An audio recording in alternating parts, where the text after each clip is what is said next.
Dios te bendiga. Te doy la bienvenida una vez más a este programa La Biblia Leída y Explicada. Hoy ya vamos a terminar el estudio de esta primera epístola del apóstol Juan. Vamos a estar leyendo en el capítulo 5 el último pasaje de esta primera carta, que se encuentra en los versículos desde el 13 hasta el 21 bajo el título El conocimiento de la vida eterna. Pero antes, como siempre, vamos a orar. Padre, te damos gracias, Señor, un día más por esta oportunidad que tú nos das de leer tu palabra. Yo te ruego, mi Dios, que tú me des sabiduría de lo alto para predicar conforme a tus palabras, Señor. Que tú me des iluminación, revelación en mi espíritu de estas escrituras y que yo la pueda transmitir de una manera correcta, Señor. Reprendemos todo espíritu de confusión, todo espíritu del mal y te pedimos, Señor, que tu luz brille, Señor, ahora a través del estudio de estas escrituras, que podamos comprenderlas, Señor,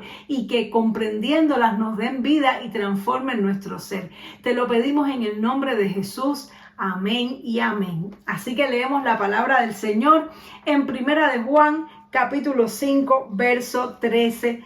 Dice así: Estas cosas os he escrito a vosotros que creéis en el nombre del Hijo de Dios, para que sepáis que tenéis vida eterna y para que creáis en el nombre del Hijo de Dios. Y esta es la confianza que tenemos en Él, que si pedimos alguna cosa conforme a su voluntad, Él nos oye. Y si sabemos que Él nos oye en cualquier cosa que pidamos, sabemos que tenemos las peticiones que le hayamos hecho. Si alguno viera a su hermano cometer pecado que no sea de muerte, pedirá, y Dios le dará vida. Esto es para los que cometen pecado que no sea de muerte. Hay pecado de muerte por el cual yo no digo que se pida. Toda injusticia es pecado, pero hay pecado no de muerte. Sabemos que todo aquel que ha nacido de Dios no practica el pecado, pues aquel que fue engendrado por Dios, Dios le guarda y el maligno no le toca. Sabemos que somos de Dios y el mundo entero está bajo el maligno, pero sabemos que el Hijo de Dios ha venido y nos ha dado entendimiento para conocer al que es verdadero, y estamos en el verdadero, en su Hijo Jesucristo. Este es el verdadero Dios y la vida eterna. Hijitos, guardaos de los ídolos. Amén.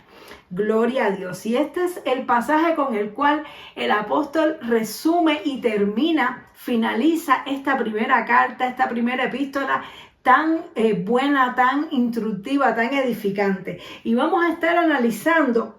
Aquí lo primero que me llama la atención es que aparece muchísimas veces la palabra sabemos, para que sepáis. Él nos da la importancia de saber en quién estamos, saber en qué hemos creído y saber lo que tenemos, las riquezas, los tesoros que tenemos. ¿Por qué? Porque el hecho de que nosotros sepamos algo y estemos seguros de algo va a afectar nuestra vida, va a afectar nuestra conducta. Nosotros somos el resultado de lo que sabemos y creemos.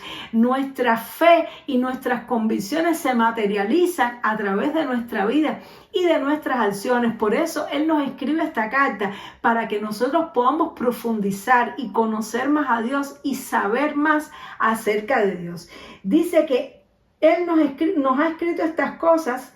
¿A quién? A nosotros, para que creemos, es decir, a nosotros los que creemos en el nombre del Hijo de Dios. Es decir, que esta carta está escrita para los creyentes, está escrita para ti y para mí, que hemos creído en el Hijo de Dios. Y nos dice el propósito: ¿para qué? Para que sepáis que tenéis vida eterna. Es decir, para que estemos seguros, para que estemos convencidos de lo que nosotros tenemos en Cristo, que tenemos vida eterna. Y dice, y para que creáis en el nombre del Hijo de Dios. Es decir, si nosotros creemos en el Hijo de Dios, ¿por qué la carta se escribe para que creamos? Pues para que nuestra fe se fortalezca, para que nuestra fe se profundice y creamos muchísimo más en su nombre, creamos en todo lo que Él representa, en todo lo que Él es.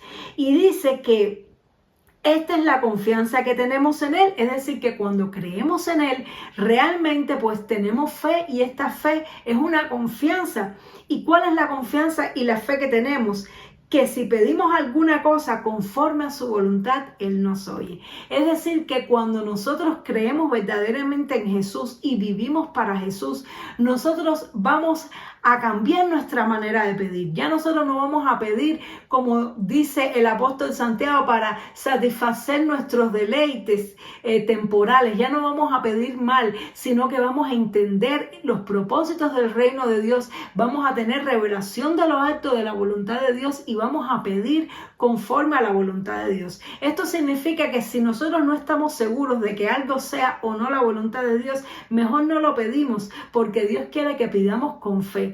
Y pedir con fe es pedir con conocimiento pleno de su voluntad. A veces tenemos que orar para que Dios nos revele la voluntad suya de algún asunto, para que cuando lo vayamos a llevar en oración podamos orar bien, como conviene, que el Espíritu Santo nos revele la voluntad de Dios, porque Él nos dice que nosotros no sabemos orar, no sabemos pedir como conviene, pero el Espíritu Santo nos guía y nos revela. Y cuando nosotros oramos guiados por el Espíritu, conforme a la voluntad de Dios, podemos tener la certeza, número uno, de que Dios nos oye. ¿Por qué? Porque hemos sido reconciliados, porque hemos sido lavados, porque nosotros hemos creído en el nombre de Dios y vivimos conforme a la voluntad de Dios.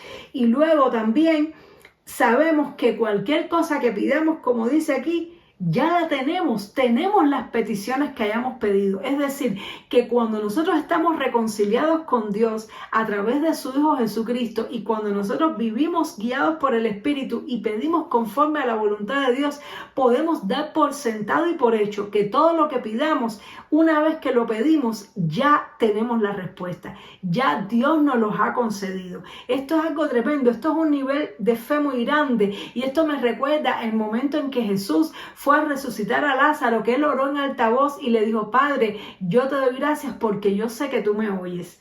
Es algo muy lindo, porque Jesús sabía la comunión que él tenía con el Padre. Ya el Padre le había revelado que la enfermedad de Lázaro no era para muerte. Le había revelado que él le iba a dar vida. Por lo tanto, cuando Jesús levantó esa oración, la levantó con confianza, con seguridad, porque él sabía lo que él iba a pedir y ya lo recibía por fe. Por eso, en cuanto terminó de orar, se paró delante de la tumba y dijo: Lázaro, sal fuera. ¿Por qué? Porque creyó que ya su oración había llegado y su oración había sido respondida. Es decir, que cuando tú y yo tenemos este nivel de entrega a Dios, este nivel de comunión con Dios, donde caminamos guiados por Dios, nosotros podemos orar y luego actuar en fe, sabiendo que lo que hemos pedido lo recibimos. Pero ahora me llama la atención cómo el apóstol Juan le da un giro a lo que nos está diciendo y nos lo aplica al caso particular donde haya alguien que haya pecado. Es decir, y nos dice: cuando alguno viene a su hermano cometer pecado que no sea de muerte, pedirá y Dios le dará vida. Esto es para los que cometen pecado que no sea de muerte. Es decir, que si nosotros vemos a nuestro hermano que comete un pecado que no es de muerte, nosotros podemos pedir y podemos estar seguros que orando por esa persona, Dios le va a dar vida. Es decir, Dios le va a sacar de ese pecado. Pero aquí nos dice que tiene que ser un pecado que no sea de muerte. Entonces aquí en este punto es un tema polémico, es un tema que a veces nos trae un poquito de confusión, porque podemos decir: bueno, pero si la persona tenemos que orar para que Dios le dé vida, no significa que su pecado le condujo a la muerte. Y si la palabra de Dios dice que la paga del pecado es muerte, cualquier pecado que nosotros cometamos no nos trae muerte. Entonces, ¿cómo es aquí que Juan nos dice que hay pecado que es de muerte y pecado que no es de muerte? Es un poquito un juego de palabras que nos puede traer un poco de confusión. Y yo creo que él aquí se está refiriendo, número uno, a que todos los pecados traen muerte, porque si no nos dijera que oráramos para que Dios le diera vida.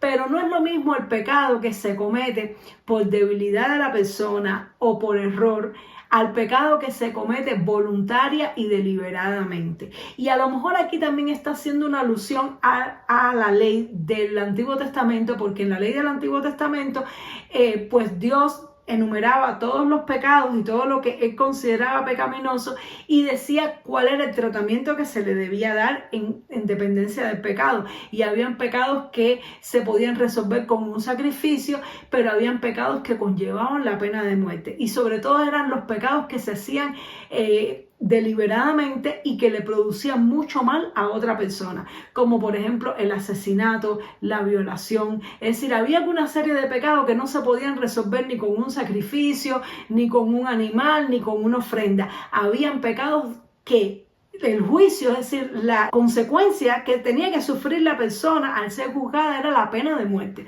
porque en la Biblia sí había pena de muerte en el Antiguo Testamento. Entonces, posiblemente el apóstol Juan se está refiriendo a este tipo de pecados cuando él dice eso, y que es como, él no nos está diciendo que no oremos por las personas que pequen pecados de este tipo graves, sino que es como que no hay garantía. Él está hablando, anteriormente él estaba diciendo, si pedimos conforme a la voluntad de Dios, todas las peticiones las tenemos. Es decir, él nos está infundiendo fe, nos está diciendo, si tú pides, todo lo que tú pidas Dios te lo va a dar, pero aquí nos está haciendo una salvedad. Nos está diciendo, si tú ves que alguien peca, y su pecado es grave y es un pecado deliberado, un pecado, como decimos, con alevosía y premeditación, y peor aún que la persona no quiere arrepentirse de su pecado, pues entonces yo no digo que se pida. Él dice, yo no digo que se pida, como queriendo decir, no está diciendo que no podamos orar por personas que cometen pecado grave, pero lo que estamos diciendo es que cuando la persona tiene ese nivel de endurecimiento tan grande, no hay garantía de que la oración pueda ser contestada. Ahora, eso no significa que no oremos, porque por ejemplo, mi esposo y yo hemos orado por personas que hemos visto que han sido cristianos en un momento de su vida y luego han apostatado de la fe, incluso se han involucrado en la idolatría, en inmoralidad sexual de tipo grave. Y hemos visto la mano de Dios y hemos visto que Dios le ha humillado, le ha llevado a un punto duro, un punto donde ha tocado fondo, como el hijo pródigo, donde se ha visto en un hospital, donde se ha visto su vida en peligro de muerte, y en momentos como eso la persona se ha arrepentido de sus pecados y ha regresado. Pero lo que nos está diciendo el apóstol Juan aquí es que no hay garantía. No hay garantía cuando la persona decide pecar voluntariamente y decide hacer estos pecados que son premeditados, estos pecados que son deliberados y a conciencia, y no se quiere arrepentir. En ese caso no hay garantía de que orando por la persona vaya a ser restituida. No es lo mismo la persona que, por ejemplo, pecó pero se siente mal y pide perdón, aunque su pecado sea grave, pero diga, Señor, perdóname, y yo no sé cómo hice esto. Si oramos por una persona que ha cometido un pecado grave, Dios le da vida, Dios le limpia, Dios le purifica, es lo que nos está diciendo. Pero si estamos viendo una persona que comete un pecado bien grave, de los que se castigaba con pena de muerte en el Antiguo Testamento, y además esta persona quiere vivir en el pecado, quiere practicar el pecado, entonces dice, entonces yo no garantizo, yo no digo que se ore, en ese caso no hay garantía. Podemos orar, no está mal que oremos, pero no hay garantía, solamente Dios sabe si la persona va a volver o no va a volver. En ocasiones hay que hacer como hizo el apóstol Pablo en la carta de los Corintios, que dice que había un hombre, un hermano, que se decía supuesto hermano y que estaba con la mujer de su padre. Y Pablo dijo, este perverso, sáquenlo de la iglesia, entréguenselo a Satanás, a ver si se arrepiente, a ver si destruyéndose su carne, su alma puede ser salva. En otras palabras, a ver si siendo castigado por el enemigo, él puede de alguna manera reflexionar en lo que ha hecho, ¿no? Pero lo mandaron a expulsar de la iglesia, no mandaron a orar por él.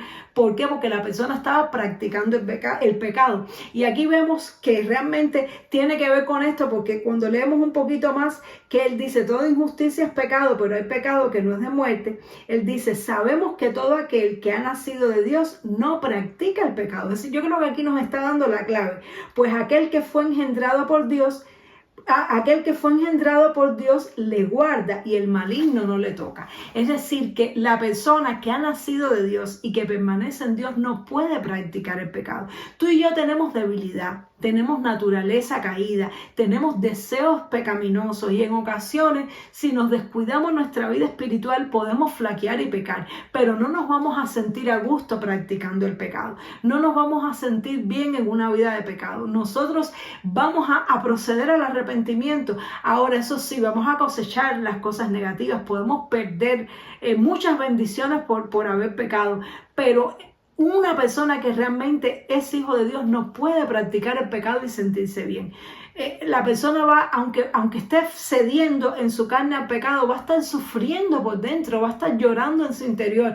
¿Por qué? Porque sabe que lo que está haciendo está mal. Y esta persona puede pedir ayuda, esta persona puede pedir oración. Y si oramos, Dios le dará vida, Dios le restaurará. Pero la persona que practica y se deleita en el pecado y se goza en ese pecado y no siente remordimiento, esa persona no ha nacido de Dios, esa persona no es de Dios y no hay garantía de que si oramos por él será restaurado. Puede que sí y puede que no.